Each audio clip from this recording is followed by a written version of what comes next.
Maple Creek had always been a picture-perfect community, the kind of place where doors were left unlocked, neighbors exchanged warm smiles, and weekend barbecues brought families together. Towering oak trees shaded the winding streets, their golden leaves fluttering gently to the ground in autumn. Children played freely on manicured lawns, their laughter filling the air like a song. To an outsider, it was idyllic, a postcard of suburban life. But as the residents would soon learn, even the most serene towns could hide unimaginable horrors. Beneath the facade of perfection, something sinister had taken root. It didn't happen all at once. Evil rarely does. It crept in, unnoticed, like a shadow slipping under a door. And when it finally revealed itself, the shock would shatter Maple Creek's peaceful existence forever. You think you'd know, wouldn't you? If a monster lived next door, you'd sense it, an unease, a subtle wrongness. But as Maple Creek discovered, some monsters are masters of disguise. They wear smiles, host cookouts, and wave from across the street. They make you feel safe until it's too late. John Whitaker wasn't just a neighbor in Maple Creek. He was a staple of the community.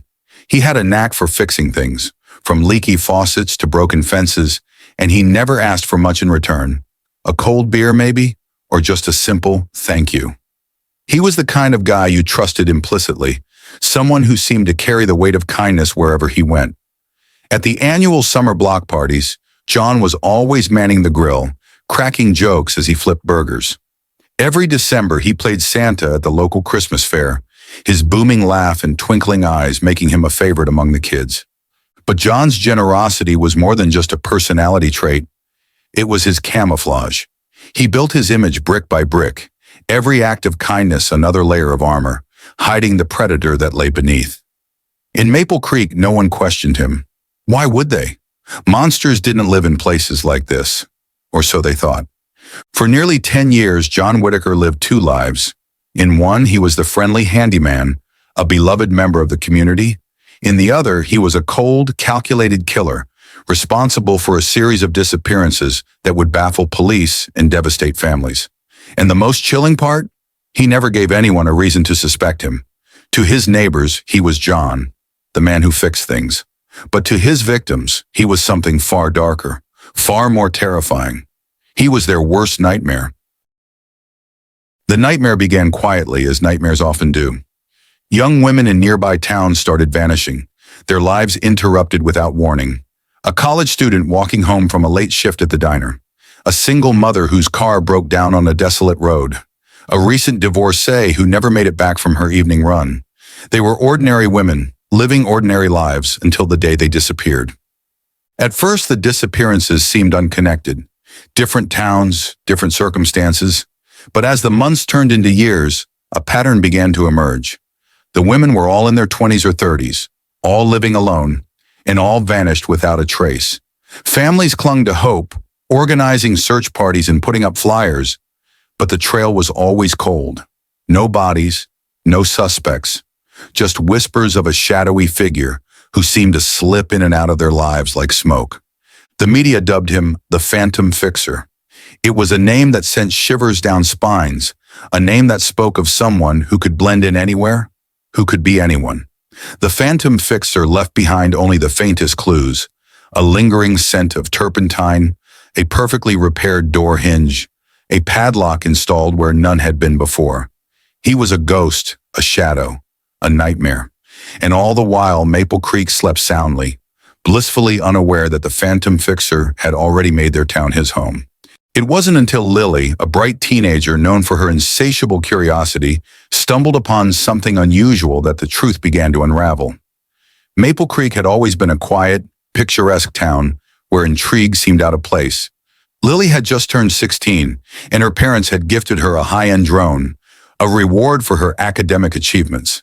Thrilled, she couldn't wait to explore the skies over her quaint suburban neighborhood. The first weekend after receiving the drone, Lily spent hours capturing footage of her town from above, rows of meticulously maintained houses, green lawns, and the occasional basketball hoop made for a peaceful aerial video.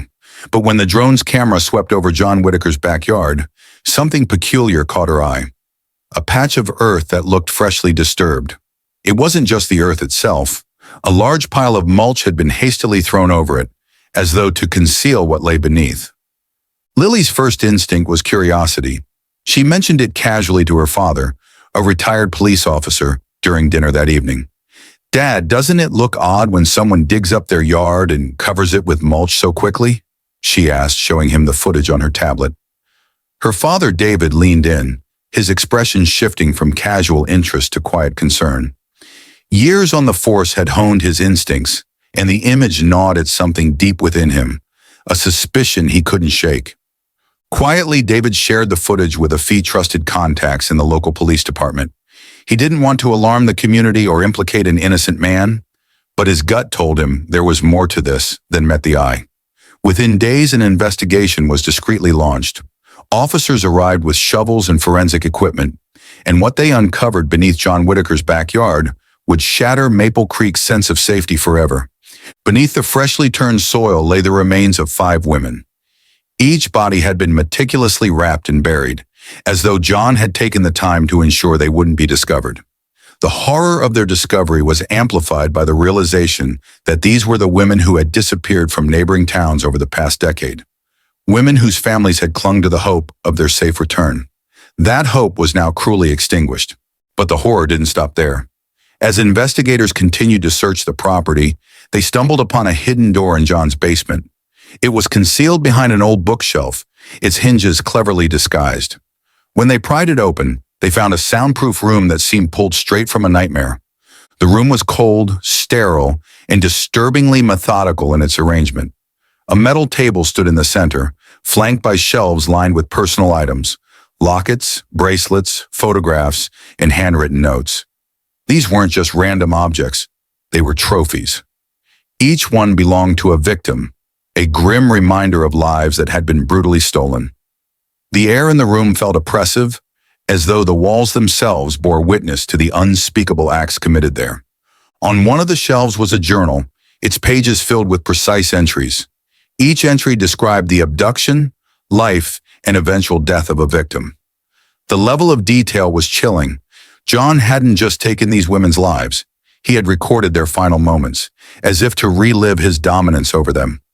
The investigators were sickened by the cold detachment with which he described his crimes, his words devoid of any remorse.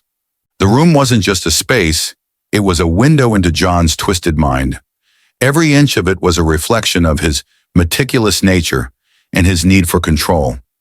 The discoveries in that basement painted a portrait of a man who had lived a double life so flawlessly that no one had suspected a thing. The trial of John Whitaker was the most talked about event in the history of Maple Creek. News crews from across the country descended on the small town, turning it into a media circus. The courtroom was packed with residents, reporters, and the grieving families of the victims. John, however, remained eerily calm throughout the proceedings.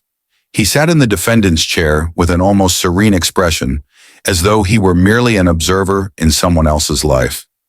When it came time for John to speak, his words sent shivers down the spines of everyone present.